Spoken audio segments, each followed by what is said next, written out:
বাংলাদেশের জাতীয় পতাকা অবমাননার ঘটনায় করা রাষ্ট্রদ্রোহ মামলায় গ্রেপ্তার হিন্দু সম্প্রদায়ের সংগঠন ইসকনের বহিষ্কৃত নেতা চিন্ময় কৃষ্ণ দাসকে জামিন না দেওয়ার ঘটনাকে কেন্দ্র করে গতকাল তাণ্ডব চালায় তার অনুসারীরা। চট্টগ্রাম আদালত ভবনের সামনে তাণ্ডবে নিহত হন তরুণ আইনজীবী সাইফুল ইসলাম আলী। নিহত সাইফুলের ৩ বছরের ছোট্ট একটা মেয়ে রয়েছে। এছাড়া তার স্ত্রী ৪ মাসের অন্তঃসত্ত্বা। এই অনবদ্য সন্তানের মুখ দেখা হলো না তার। ৭ ভাই বোনের মধ্যে চতুর্থ সাইফুল ইসলাম মাত্র কয়েক বছর আগে বিয়ে করেছিলেন। নিহত সাইফুলের বোন জান্নাত আরও বলেন, ভাইয়ের আহত হওয়ার খবর শোনার পর মেয়েকে ফোন দিয়ে বলি, তোমার মামার কি হয়েছে একটু দেখতে যাও তো। পরে মেয়ে আমাকে বলে, মামা তো আর নেই। হাসপাতালে ছুটে এসে দেখি আমার আদরের ভাইটা আর নেই।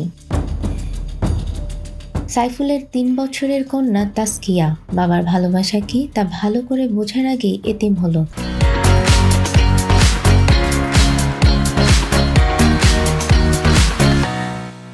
আর কখনো দেখতে পাবে না প্রিয় বাবার মুখ। এদিকে অন্তঃসত্ত্বা স্ত্রী ইসরাত জাহান তারিন মাত্র ৪ বছরের সংসার জীবনেই হয়ে পড়লেন বিধবা।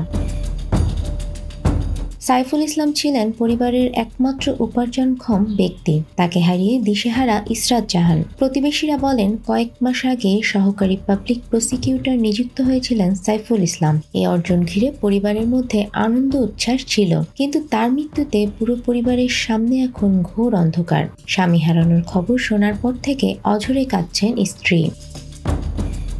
নিউজ ডেস্ক, আমাদের সময়।